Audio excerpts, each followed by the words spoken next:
Hello അസ്സാം വലൈക്കും welcome back to ഐബോസ് മമ്മ ചാനൽ. അപ്പോൾ കഴിഞ്ഞ വീഡിയോയിൽ നിങ്ങൾ അസർബൈജാൻ സീരീസിൻ്റെ പാർട്ട് 1 ആണ് കണ്ടത്. ഇനി അങ്ങോട്ടും അസർബൈജാൻ്റെ നല്ല നല്ല ബ്യൂട്ടിഫുൾ പ്ലേസസ് കാണിച്ചിട്ടുള്ള വീഡിയോസൊക്കെ വരുന്നുണ്ട്. അതും ഇനി വരും ദിവസങ്ങളിലൊക്കെ നമ്മൾ ഇടുന്നതായിരിക്കും പാർട്ടുകളായിട്ട്. അപ്പോൾ കഴിഞ്ഞ വീഡിയോയിൽ നിങ്ങൾ കണ്ടത് നമ്മളുടെ ട്രിപ്പിന് പോകുന്നതിന് മുന്നുള്ള പ്രിപ്പറേഷനും അതുപോലെ തന്നെ എയർപോർട്ടിലേക്ക് പോകുന്നതും പിന്നെ അവിടെ നിന്ന് വിസ് എയർ ഫ്ലൈറ്റാണ് നമ്മൾ എടുത്തുവെച്ചത്. വിസ് എയറിൽ കയറുന്നതും ഉള്ള വീഡിയോ വരെയാണ് നിങ്ങൾ കണ്ടിരുന്നത് അല്ലേ. സോ ഇന്നത്തെ വീഡിയോയിൽ നിങ്ങൾ കാണാൻ പോകുന്നത് അസർബൈജാൻ്റെ ക്യാപിറ്റൽ സിറ്റിയായ ബാക്കു എന്ന സിറ്റിയുടെ വളരെ ബ്യൂട്ടിഫുൾ ആയിട്ടുള്ള പ്ലേസസ് ആണ് ഇനിയുള്ള വീഡിയോസിൽ നിങ്ങൾ കാണാൻ പോകുന്നത് കേട്ടോ. അപ്പോൾ അസർബൈജാൻ സീരീസിൻ്റെ പാർട്ട് 2 വീഡിയോയിലേക്ക് എല്ലാവർക്കും സ്വാഗതം.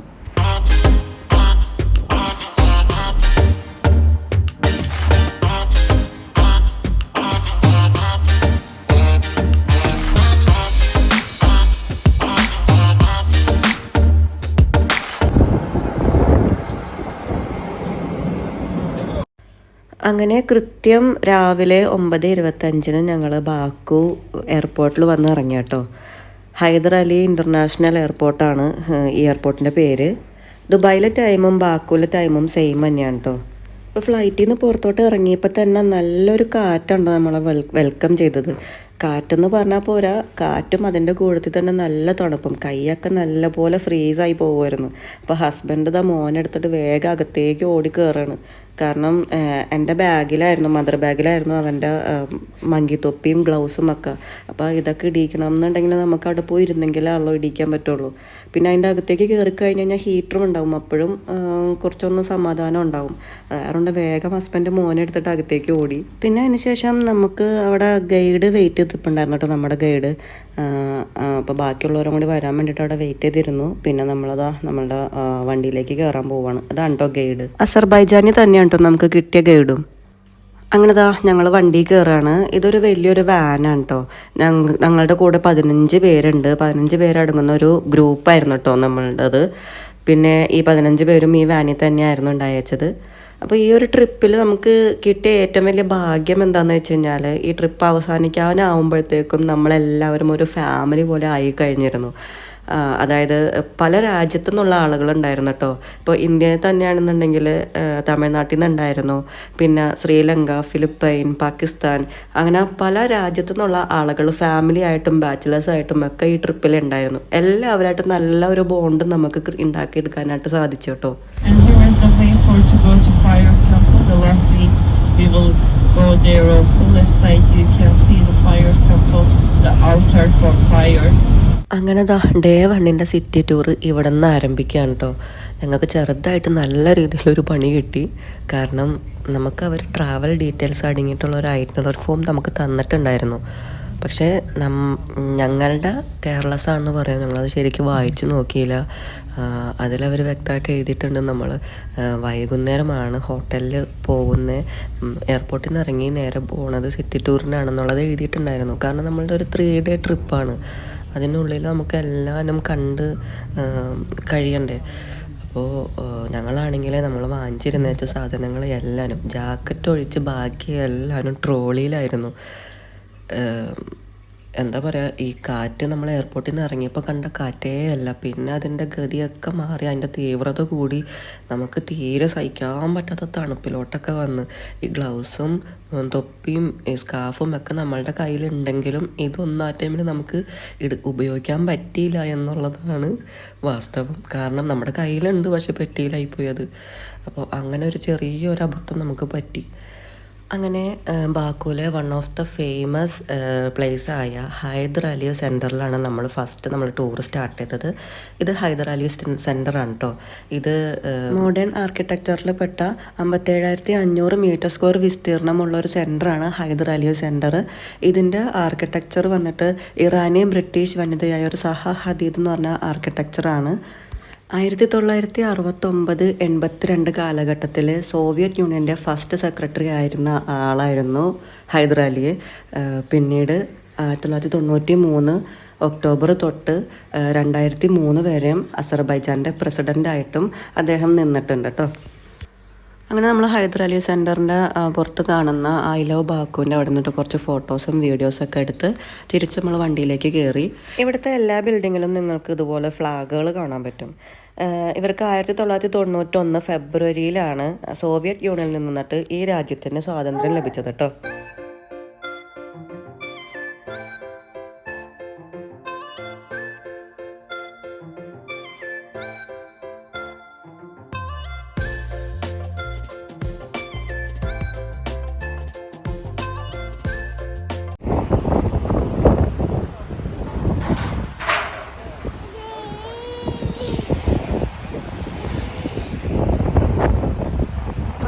ഹൈലാൻഡ് പാർക്കിൻ്റെ അവിടെ വന്നേക്കാണ്. ഇപ്പം നല്ല മഴ, നല്ല തണുപ്പ്, നല്ല കാറ്റ്. ഞാൻ പറയുന്നത് കേൾക്കുന്നുണ്ടോയെന്ന് അറിയില്ല. നല്ല തണുപ്പാണ്, നല്ല കാറ്റാണ്.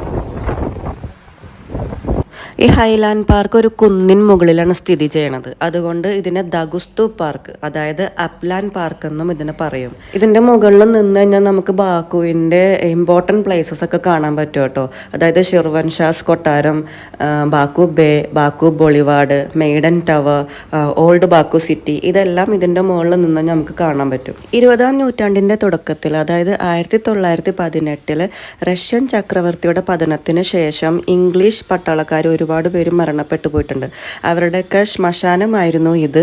ഇപ്പോൾ ഇത് മരണപ്പെട്ടു പോയ ഇംഗ്ലീഷ് സോൾജിയേഴ്സിൻ്റെ സ്മാരകമായിട്ടാണ് ഇപ്പോൾ ഇത് കാണുന്നത് കേട്ടോ.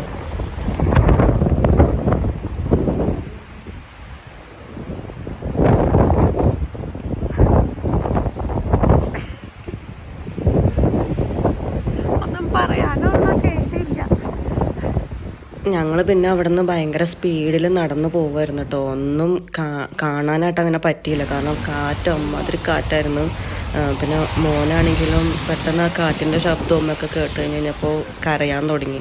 അപ്പോൾ വേഗം നമുക്ക് വണ്ടി ഓപ്പോസിറ്റ് സൈഡിൽ വന്നാൽ നിൽക്കുക. നമുക്കപ്പോൾ അത്രയും വാക്കിംഗ് ടൂറായിരുന്നു, അത്രയും നടന്ന് നമുക്ക് കാണാനുള്ളതായിരുന്നു. പക്ഷേ കാലാവസ്ഥ വളരെ മോശമായത് കാരണം കൊണ്ട് നമുക്ക് വീഡിയോ ഒന്നും എടുക്കാൻ പറ്റിയില്ല. വീഡിയോ എടുക്കാനുള്ള ഒരു ഇതുണ്ടായിരുന്നില്ല, കാരണം അതുപോലെ തണുപ്പും കാര്യങ്ങളായിട്ട് ഫോൺ നമുക്ക് പിടിക്കാനോ, പിന്നെ മഴയും പെയ്യുന്നുണ്ടായിരുന്നു, മോനും കരയായിരുന്നു. അപ്പോൾ ഒക്കെ കൂടി ആയിട്ട് വീഡിയോ എടുത്തില്ല. പിന്നെ താഴെ ഇറങ്ങിക്കഴിഞ്ഞ് വേറെ ഒരു സ്പോട്ട് എത്തിയതിന് ശേഷമാണ് ഞാൻ പിന്നെയും ഒന്ന് വീഡിയോ എടുത്തത്.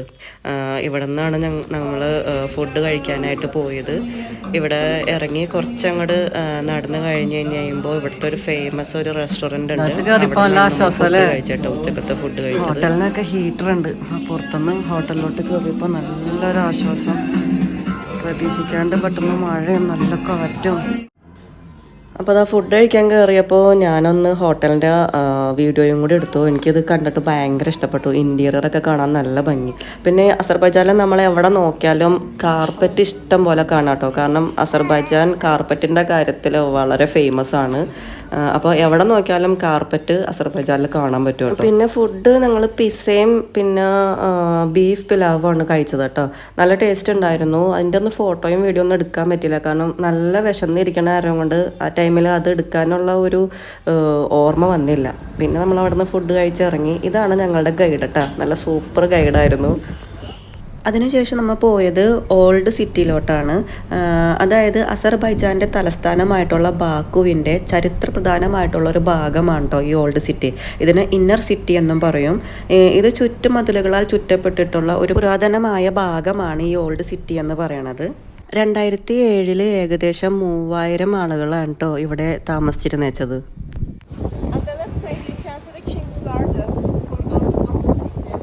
ശരിക്കും പറഞ്ഞാൽ ഇതിൻ്റെ അകത്തേക്ക് കയറി കഴിഞ്ഞ് കഴിഞ്ഞാൽ വേറൊരു ലോകം തന്നെയാണ്.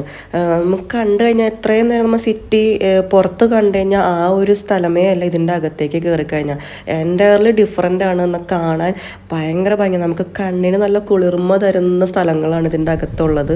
ശരിക്കും നമ്മളൊരു യൂറോപ്യൻ രാജ്യങ്ങളിൽ പോയ ഒരു ഫീല് തന്നെയാണ് നമുക്ക് ഈ വഴി കൂടെ നടന്നു പോകുമ്പോൾ കിട്ടണത് കേട്ടോ. നിങ്ങൾക്ക് എപ്പോഴെങ്കിലും ഇതുപോലെ ഒന്ന് വരാനുള്ളൊരു അവസരം നിങ്ങൾക്ക് കിട്ടുകയാണെന്നുണ്ടെങ്കിൽ മസ്റ്റായിട്ട് വന്ന് വിസിറ്റ് ചെയ്യേണ്ട ഒരു പ്ലേസാണ് അസർബൈജാൻ എന്ന് പറയുന്ന ഒരു കൺട്രി. ഈ ഓൾഡ് ബാക്കു സിറ്റിൻ്റെ അകം ഫുള്ള് പഴമ നിറഞ്ഞ ഒരു ബിൽഡിങ്ങുകളും കാര്യങ്ങളാണ്. എന്നാൽ അതിൻ്റെ ഓൾഡ് ബാക്കു സിറ്റി ആ മതിൽ കെട്ടിടത്തിന് പുറമെ മോഡേൺ ആർക്കിടെക്ചറോട് കൂടിയിട്ടുള്ള ബിൽഡിങ്ങാണ്. അപ്പോൾ ഇത് രണ്ടും നിലനിർത്തിക്കൊണ്ടാണ് ഇവർ ഈ ഒരു ഓൾഡ് ബാക്കു സിറ്റീനെ കൊണ്ടുപോയിരിക്കുന്നത് കേട്ടോ. അതൊക്കെ കാണുമ്പോൾ തന്നെ നമുക്ക് വല്ലാത്തൊരു സന്തോഷമാണ്.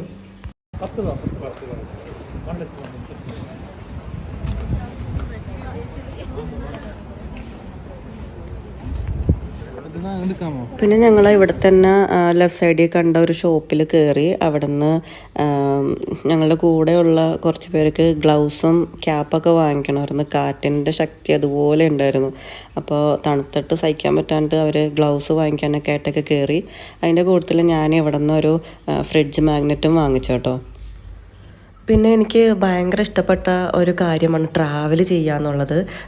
അങ്ങനെ ഓരോ രാജ്യങ്ങളിൽ പോയിട്ട് ട്രാവൽ ചെയ്യുക, ആ രാജ്യങ്ങളുടെ കൾച്ചറും ഫുഡും ഒക്കെ നന്നായി എക്സ്പീരിയൻസ് ചെയ്യുക. അതുപോലെ ആ രാജ്യത്തുനിന്ന് നമുക്ക് എന്തെങ്കിലും ഓർത്ത് വെക്കാൻ പറ്റിയ ഒരു കുഞ്ഞ് ഗിഫ്റ്റ് ആണെങ്കിലും അവിടെ നിന്ന് വാങ്ങിക്കുക എന്നുള്ളത് എനിക്ക് ഭയങ്കര ഇഷ്ടമുള്ള കാര്യമാണ്.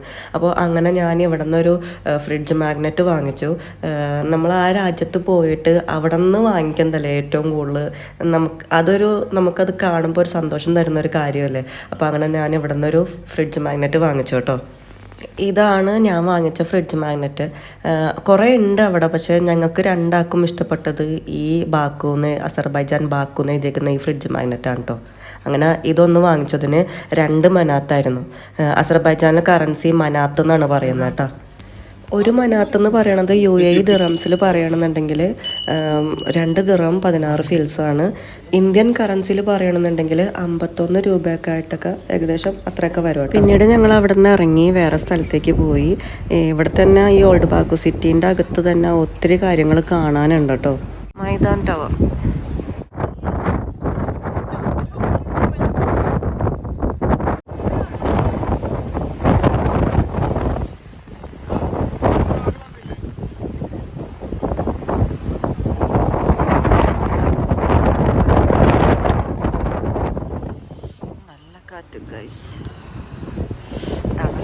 തണുത്തിട്ടിരിക്കാൻ പറ്റുന്നില്ല.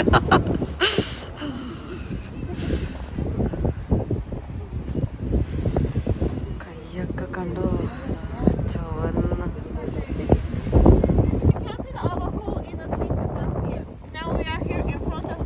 ശരിക്കും പറഞ്ഞാൽ ഈ ഒരു സിറ്റുവേഷനിൽ നമ്മളുടെ ഗൈഡിനെ സമ്മതിച്ച് കൊടുക്കേണ്ടത് തന്നെയാണ് കേട്ടോ. അവർക്ക് ഇവിടുത്തെ ക്ലൈമറ്റായിട്ട് അവർ ഓക്കെയാണ്, അവർക്ക് അറിയാമെന്നുണ്ടെങ്കിലും നമ്മളിത് ഫസ്റ്റ് ടൈമാണ് എക്സ്പീരിയൻസ് ചെയ്യണത്. എങ്കിലും നമുക്ക് വേണ്ടിയിട്ട് അവർ അത്യാവശ്യം നല്ല ലൗഡായിട്ട് തന്നെ എക്സ്പ്ലെയിൻ ചെയ്ത് തരാൻ അവർ ശ്രമിക്കുന്നുണ്ട്. നമുക്കിത് ശരിക്കും പറഞ്ഞ് ശ്രദ്ധിക്കാൻ പറ്റുന്നില്ല. നമുക്ക് 2 കാലം ചവിട്ടി നല്ല ബാലൻസ് ചെയ്ത് നിന്നില്ലെങ്കിൽ മറിഞ്ഞു വീഴും. അതേപോലത്തെ കാറ്റാണ് വന്നത്. അപ്പോൾ നമുക്കത് ശരിക്കും ശ്രദ്ധിക്കാൻ പറ്റുന്നില്ല എന്ന് മനസ്സിലാക്കിയിട്ട് പോലും നല്ല രീതിയിൽ നമുക്ക് എക്സ്പ്ലെയിൻ ചെയ്ത് ഓരോ കാര്യങ്ങളും നമുക്ക് പറഞ്ഞ് മനസ്സിലാക്കി തരുന്നുണ്ട്. അതിന് നമ്മളുടെ ഗൈഡിനെ സമ്മതിച്ച് കൊടുത്തേ പറ്റുള്ളൂ കേട്ടോ. അപ്പോൾ നമ്മൾ ഈ കാറ്റിനെ പറ്റി ഒന്ന് ചോദിച്ചറിഞ്ഞപ്പോൾ അറിയാൻ പറ്റിയത് ഇടയ്ക്ക് ഇതുപോലത്തെ കാറ്റ് അവിടെ വരും. അത് ഭയങ്കര ശക്തിയായിട്ടുള്ള കാറ്റാണ്. നിങ്ങൾക്ക് വീഡിയോ കണ്ടപ്പോൾ മനസ്സിലായിട്ടുണ്ടാവുമല്ലോ. നമുക്ക് നിൽക്കാൻ പോലും പറ്റണ്ടായിരുന്നില്ല. തട്ടി വീഴും കാറ്റ്, നമ്മൾ തട്ടി വീഴ്ത്തിയിട്ടിട്ടായിരിക്കും പോണത്. അതുപോലത്തെ കാറ്റ്, അത്ര ശക്തിയുള്ള കാറ്റാണ്. അപ്പോൾ വരുമ്പോൾ എന്താ പറയുക, 2-3 ദിവസത്തേക്ക് ഈ കാറ്റുണ്ടാകും. അത് കഴിഞ്ഞിട്ടാണ് കാറ്റ് പോവുക. അപ്പോൾ അൺഫോർച്ചുനേറ്റ്ലി ഞങ്ങൾ വന്ന ടൈം അങ്ങനത്തെ ഒരു കാലാവസ്ഥയുടെ ടൈമായിരുന്നു. പിന്നെ വെതർ നമുക്ക് നേരത്തെ തീരുമാനിക്കാൻ പറ്റില്ലല്ലോ. നമ്മൾ വന്ന ടൈമിൽ അങ്ങനെ ഒരു കാലാവസ്ഥയായി പോയി. അപ്പോൾ അതിൻ്റെ ഒരു ചെറിയൊരു വിഷമം ഉണ്ടായിരുന്നു കേട്ടോ ഞങ്ങൾക്ക്. പക്ഷെ നമ്മൾ ശരിക്കും പറഞ്ഞാൽ ഞാൻ ബാക്കു സിറ്റിയിൽ ഇത്രയും പ്രതീക്ഷിക്കുന്നില്ലല്ലോ. തണുപ്പുണ്ടെങ്കിൽ ഈ കാറ്റാണ് പ്രശ്നമായേക്കണേ.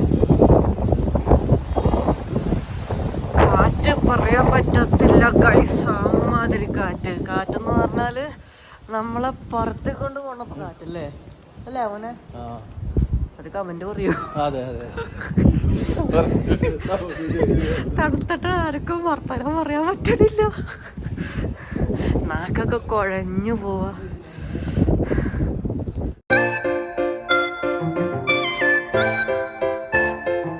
പിന്നെ ഇതുപോലെയുള്ള ഓരോ മ്യൂസിയത്തിൻ്റെ ഒക്കെ ഉള്ളിൽ കയറുമ്പോൾ നമുക്ക് ഭയങ്കര ആശ്വാസമായിരുന്നു കേട്ടോ. കാരണം ഇവിടെ ഹോട്ടലിലായാലും കാറിലായാലും റൂമിലായാലും എവിടെയും ഹീറ്ററാണ് ഇവിടെ കൂടുതലും ഉള്ളത്. അപ്പോൾ അങ്ങനെയുള്ള സ്ഥലത്തൊക്കെ കയറുമ്പോൾ നമുക്ക് ഭയങ്കര ആശ്വാസമാണ്.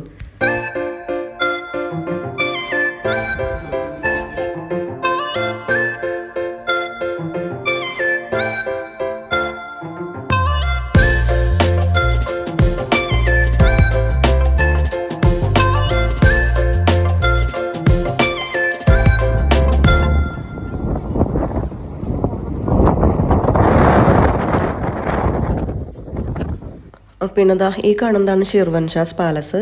അപ്പോൾ നമ്മളിതിൻ്റെ അകത്തേക്കൊന്നും കയറിയില്ല കേട്ടോ. മ്യൂസിയമൊക്കെ 1-2 കണ്ടു. പിന്നെ പാലസിൻ്റെ അകത്തോട്ടും കയറി.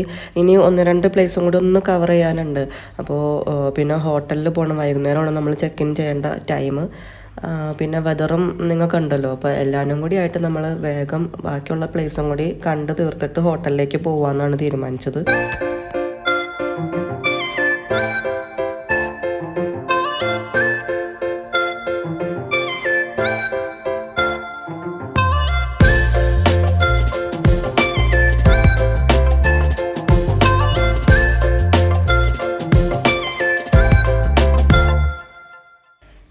ഇതാണ് മ്യൂസിയം ഓഫ് മിനിയേച്ചർ ബുക്സ്. ലോകത്തിലെ തന്നെ ഏക മിനിയേച്ചർ ബുക്കിൻ്റെ മ്യൂസിയമാണ് കേട്ടോ ഇത്. ഇതിൻ്റെ പ്രവർത്തനം ആരംഭിച്ചത് 2002 ഏപ്രിൽ 2-നാണ്. പിന്നെ അതുപോലെ തന്നെ 2015 മിനിയേച്ചർ ബുക്സിൻ്റെ ഏറ്റവും വലിയ സ്വകാര്യ മ്യൂസിയമായിട്ട് ഗിന്നസ് ബുക്ക് ഓഫ് റെക്കോർഡിൻ്റെ സർട്ടിഫിക്കറ്റ് ഈ മ്യൂസിയത്തിന് ലഭിച്ചിട്ടുണ്ട്. You can find micro boxes also here.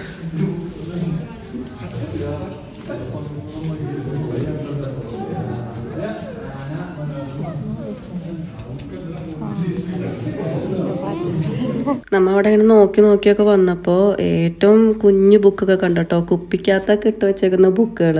അപ്പോൾ അതൊക്കെ നമുക്ക് കണ്ടപ്പോൾ ഭയങ്കര കൗതുകം തോന്നിട്ടോ. ഇതൊക്കെ എങ്ങനെ അവർ പ്രിന്റ് ചെയ്തു എന്നൊക്കെ ഉള്ളതൊക്കെ കാണുമ്പോൾ.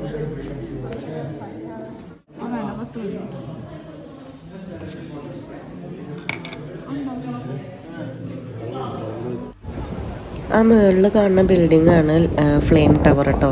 ഫ്ലെയിമിൻ്റെ ആകൃതിയിൽ വന്നിരിക്കുന്ന 3 ബിൽഡിംഗാണ്. ഒരു തീയിൻ്റെ ആകൃതിയിലാണ് ചെയ്തിരിക്കുന്നത്. അസർബൈജാനെ ലാൻഡ് ഓഫ് ഫയർ എന്നും പറയും കേട്ടോ. ഇതാണ് അലിയാഗ വാഹിദ് മൊന്യൂമെൻറ്റ്. അസർബൈജാൻ കവിയും ഗസൽ ഗായകനുമായ അലിയാഗ വാഹിദിൻ്റെ ഒരു സ്മാരകം ആദ്യമായി നിർദ്ദേശിക്കപ്പെട്ടത് 1989-ലാണ്. ഈ ഒരു മൊന്യൂമെൻറ്റിൻ്റെ പണി പൂർത്തിയാക്കാനായിട്ട് മാസങ്ങളോളം എടുത്തു. 1990 മാർച്ചിലാണ് ഈ ഒരു മൊന്യൂമെൻറ്റ് പൂർത്തിയായത്.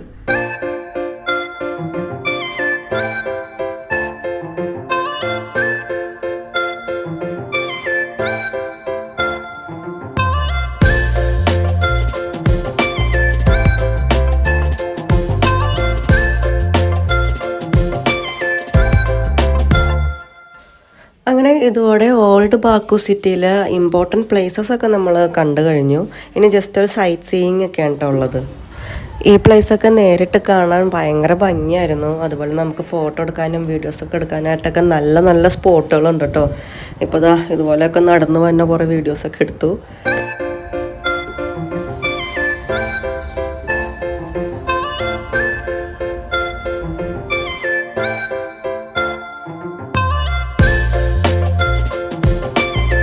പിന്നെ ദാ ഇവിടെ ചെറിയൊരു സബ്വേ പോലെ ഉണ്ട് കേട്ടോ. നമുക്ക് അപ്പുറത്തേക്ക് പോകാനായിട്ട് ഈ സബ്വേ നമുക്ക് യൂസ് ചെയ്യാം. എസ്കലേറ്റർ ഇറങ്ങി വന്നു കഴിഞ്ഞാൽ ഇതുപോലെ ഒരു ഫ്ലോർ ഉണ്ട് അവിടെ, ഒരു വരാന്ത പോലെ നമുക്ക് നടക്കാനൊരു ഏരിയ ഉണ്ട് അവിടെ. അത് കഴിഞ്ഞ് വീണ്ടും നമുക്ക് മുകളിലോട്ട് കയറാനുള്ള ഒരു എസ്കലേറ്ററും കൂടി ഉണ്ട്. ഇത് കയറി കഴിഞ്ഞ് കഴിഞ്ഞാൽ അപ്പുറത്തെ സൈഡിലോട്ട് നമുക്ക് എത്താൻ പറ്റും.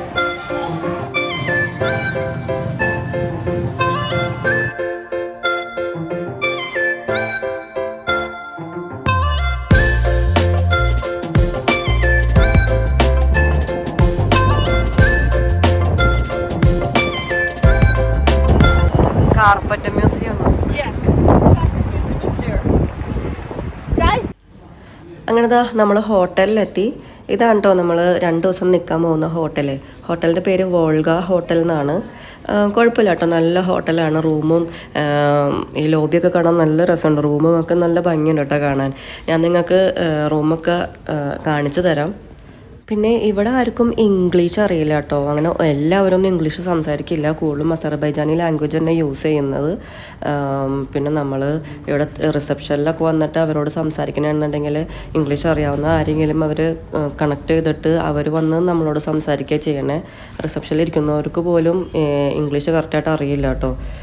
അങ്ങനത്തെ നമുക്ക് റൂമിൻ്റെ കീ കിട്ടി. നമ്മളങ്ങനെ റൂമിലേക്ക് പോവുകയാണ്.